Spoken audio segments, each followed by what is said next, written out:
മറ്റു വാർത്തകളിലേക്ക്. സംസ്ഥാനത്തെ SSLC ഫലം ഇന്ന് പ്രഖ്യാപിക്കും. 4,27,105 വിദ്യാർത്ഥികളാണ് ഫലം കാത്തിരിക്കുന്നത്. ഹയർ സെക്കൻഡറി ഫലങ്ങൾ നാളെ പ്രസിദ്ധീകരിക്കും.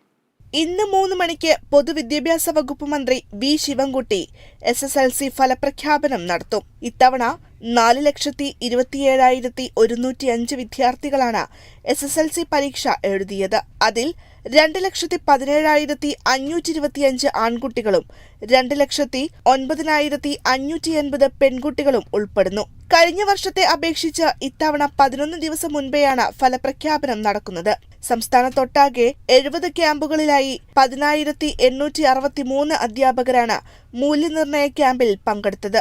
ഏപ്രിൽ 3 മുതൽ 20 വരെയായിരുന്നു മൂല്യനിർണ്ണയം. +1, +2 പരീക്ഷാ മൂല്യനിർണ്ണയത്തിൽ 77 ക്യാമ്പുകളിലായി 25,000-ഓളം അധ്യാപകരാണ് പങ്കെടുത്തത്. നാളെയാണ് ഹയർ സെക്കൻഡറി ഫലം പ്രഖ്യാപിക്കുന്നത്. SSLC ഫലപ്രഖ്യാപനത്തിനനുസരിച്ച് +1 പ്രവേശനം വേഗത്തിലാക്കുമെന്ന് പൊതുവിദ്യാഭ്യാസ വകുപ്പ് മന്ത്രി വി ശിവൻകുട്ടി കഴിഞ്ഞ ദിവസം അറിയിച്ചിരുന്നു. News desk, Kerala vision news.